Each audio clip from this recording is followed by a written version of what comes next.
ورتل القرآن ترتيلا نحمده ونصلي ونسلم على رسوله الكريم اما بعد فاعوذ بالله من الشیطان الرجیم بسم اللہ الرحمن الرحیم۔ آج کا تجوید کا نیا سبق لے کر قرآن ٹیچنگ کی طرف سے میں آپ سے مخاطب ہوں، اور تجوید کے اسباق میں ہم نے نون ساکنہ اور تنوین کے احکام ہم پڑھ رہے ہیں۔ اب تک نون ساکنہ اور تنوین کے دو حکم ہم نے پڑھے۔ پہلا حکم ہم نے پڑھا اظہار، اور دوسرا حکم ہم نے پڑھا ادغام۔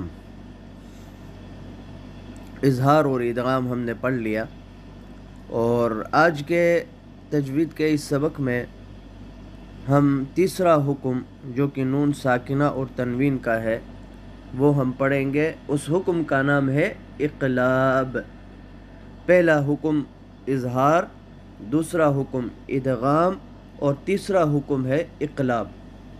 کل 4 احکام ہیں نون ساکنہ اور تنوین کے، تو آج ہم تیسرا حکم اقلاب پڑھیں گے۔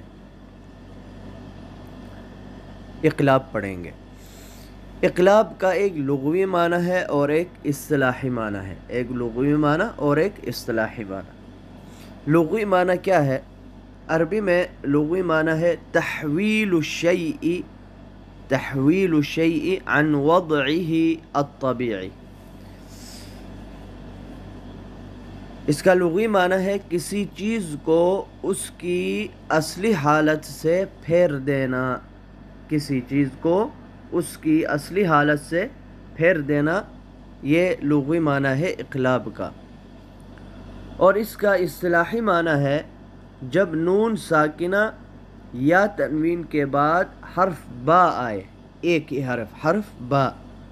جب نون ساکنہ یا تنوین کے بعد حرف با آ جائے تو نون ساکنہ یا تنوین کو میم سے بدلنا غنہ کے ساتھ۔ جب نون ساکنہ یا تنوین کے بعد حرف با آ جائے تو نون ساکنہ یا تنوین کو میم سے غنہ کے ساتھ بدلنے کو اقلاب کہتے ہیں۔ کیا کہتے ہیں جی؟ اقلاب کہتے ہیں۔ چند مثالیں ہم یہاں نیچے دیکھیں گے اقلاب کی، جس سے بات انشاءاللہ خوب اچھی طرح سمجھ آ جائے گی، اور میں انشاءاللہ لکھ کے بھی بتاؤں گا کہ یہ پڑھنے میں کیسا ہے اور لکھنے میں کیسا ہے۔ اقلاب نون ساکنہ میں جو ہے وہ ایک کلمے میں بھی ہو سکتا ہے اور 2 کلموں میں بھی ہو سکتا ہے۔ جس طرح اظہار ہم نے پیچھے پڑھا تھا، اظہار یہ ایک کلمے میں بھی ہو سکتا ہے اور 2 کلموں میں بھی ہو سکتا ہے نون ساکنہ میں۔ تنوین میں ہمیشہ 2 کلموں میں ہوگا۔ اسی طرح اقلاب بھی تنوین میں جو ہے وہ ہمیشہ 2 کلموں میں ہی ہوگا، ایک کلمے میں نہیں ہوگا۔ البتہ نون ساکنہ میں ایک کلمے میں بھی ہو سکتا ہے اور 2 کلموں میں بھی ہو سکتا ہے۔ تو یہ چند مثالیں ہیں اقلاب کی۔ ایک کلمہ میں جیسے انبئہم،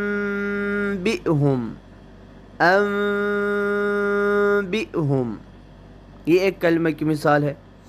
اب دیکھیں یہ اصل میں کیا ہے؟ انبئہم، ٹھیک ہے؟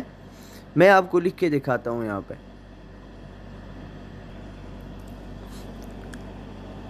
اب مثال کے لیے آپ یہ سمجھے کہ یہ اصل میں یوں ہے انبئہم، نون ساکنہ ہے اور نون ساکنہ کے بعد یہ با ہے، نون ساکنہ کے بعد با ہے، ٹھیک ہے؟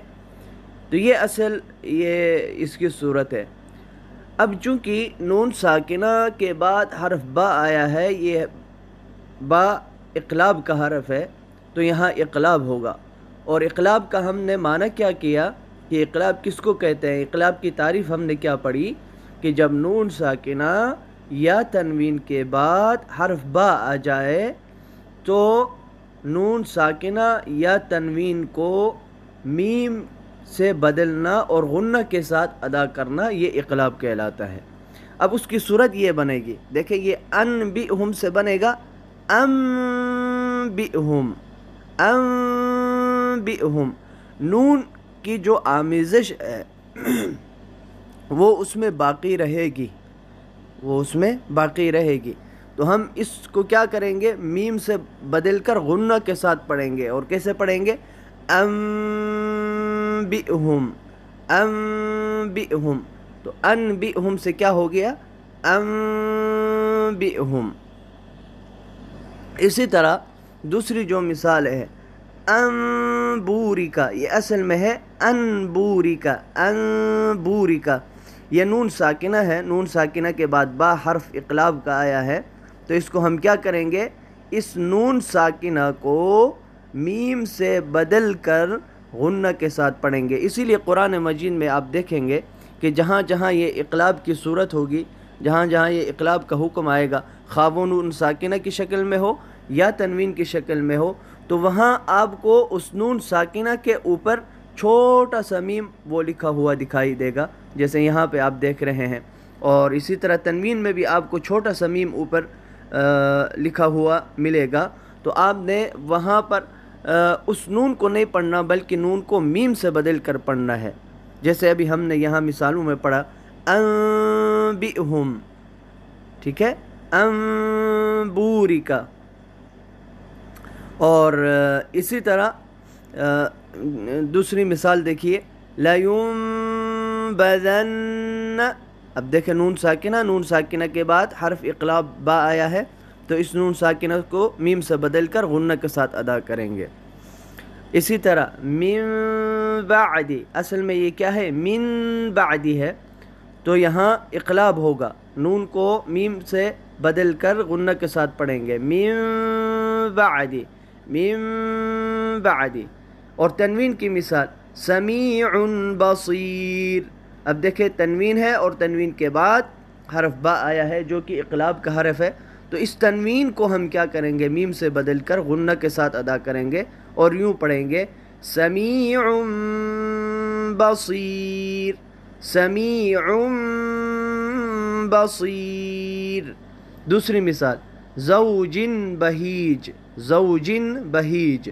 تنوین ہے اور تنوین کے بعد حرف اقلاب آیا ہے، تو یہاں پر اس تنوین کو میم سے بدل کر غنہ کے ساتھ ادا کریں گے اور یوں پڑھیں گے زوج بہیج، زوج بہیج. تو امید ہے اقلاب کا حکم آپ کو سمجھ آ گیا ہوگا. تو جب جب ہم قرآن مجید پڑھیں گے اور جہاں جہاں اقلاب کا حکم آئے گا انشاءاللہ وہاں بھی میں آپ کو یاد دہانی کرواتا رہوں گا.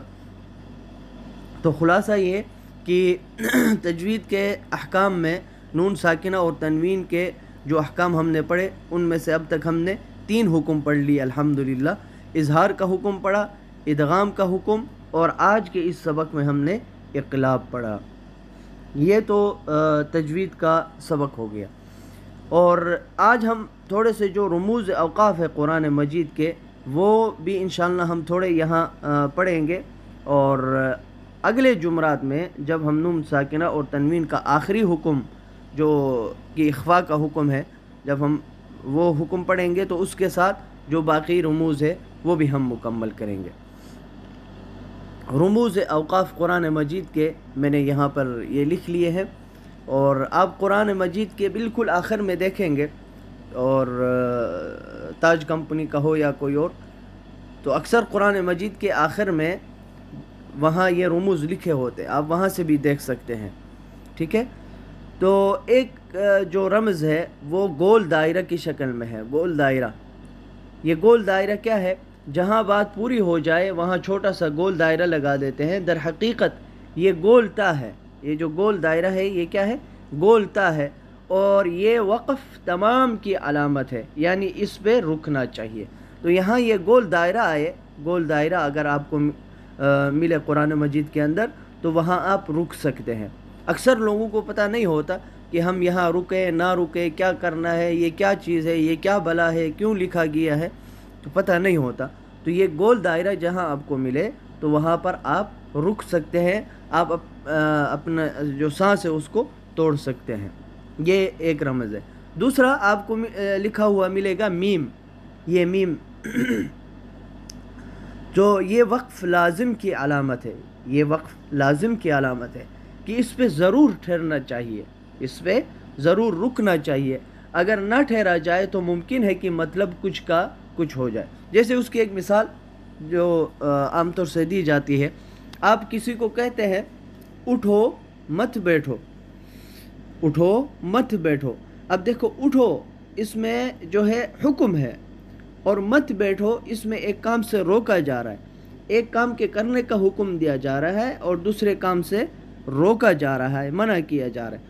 اب اگر آپ اٹھو پہ رکیں گے نہیں تھوڑا اور اس کو جو ہے ملا کے یوں کہہ دیں اٹھو مت بیٹھو، اٹھو مت بیٹھو، تو اب جو ہے وہ جس کو آپ یہ کہہ رہے ہیں اسے بات پوری سمجھ نہیں آئے گی، وہ مطلب کچھ کا کچھ سمجھے گا۔ تو اس لیے جو میم ہے یہ وقف لازم کی علامت ہے، یہ جہاں ملے وہاں پر ضرور رکنا چاہیے، نہیں تو مطلب کچھ کا کچھ ہو جائے گا۔ اور ایک رمز ہے طا، آپ کو یہ طا لکھی ہوئی یہ ملے گی قرآن مجید کے اندر، تو یہ وقف مطلق کی علامت ہے، اس پہ ٹھہرنا چاہیے، مگر یہ علامت وہاں ہوتی ہے جہاں مطلب تمام نہیں ہوتا اور بات کہنے والا ابھی اور کچھ کہنا چاہتا ہے، بات کہنے والا ابھی اور کچھ کہنا چاہتا ہے۔ اور ایک رمز ہے جیم، جیم یہ وقف جائز کی علامت ہے، ٹھہرنا بہتر اور نہ ٹھہرنا جائز ہے۔ مطلب یہاں اگر آپ ٹھہریں گے تو یہ اچھا ہے، اچھا ہے کہ آپ اس پہ ٹھہر جائیں، اپنا سانس توڑیں، لیکن اگر آپ نہیں ٹھہرتے، ملا کے آپ پڑھنا چاہتے ہیں، آگے مزید اپنی تلاوت جو ہے ایک ہی سانس میں جاری رکھنا چاہتے ہیں، تو تب بھی یہ جائز ہے۔ اسی طرح آپ کو لکھا ہوا ملے گا زا کا حرف، زا، یہاں نہ ٹھہرنا بہتر ہے۔ اگر آپ تلاوت کرتے ہوئے آپ کو کہیں پہ یہ زا مل جائے تو وہاں پر آپ نہ ٹھہریں، یہ بہتر ہے، لیکن رک جائیں تو تب بھی کوئی حرج نہیں ہے۔ صاد، صاد اگر آپ کو نظر آ جائے قرآن مجید کی تلاوت کرتے ہوئے تو وہاں جو ہے ملا کر پڑھنا بہتر ہے، وہاں پر ملا کر پڑھنا بہتر ہے، لیکن اگر کوئی تھک کر ٹھہر جائے تو بھی رخصت ہے۔ اگر آپ کی سانس ٹوٹ رہی ہے، آپ تھک چکے ہیں، مزید آپ جو ہے آگے ملا کر نہیں پڑھ سکتے، تو وہاں جو ہے آپ رک سکتے ہیں، کوئی حرج نہیں ہے۔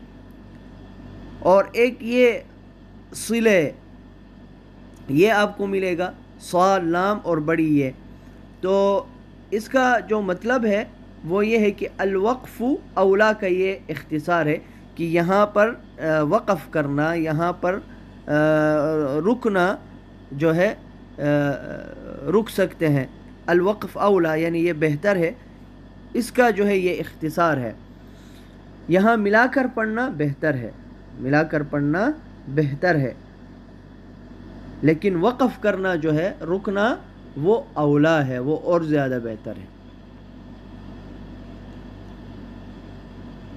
اور اسی طرح ایک حرف آپ کو ملے گا قاف، قاف، ٹھیک ہے، تو یہ قیل علیہ الوقف کا خلاصہ ہے، یہاں نہیں ٹھہرنا چاہیے، یہاں پر نہیں ٹھہرنا چاہیے، قاف جہاں ملے تو وہاں پر نہیں ٹھہرنا چاہیے۔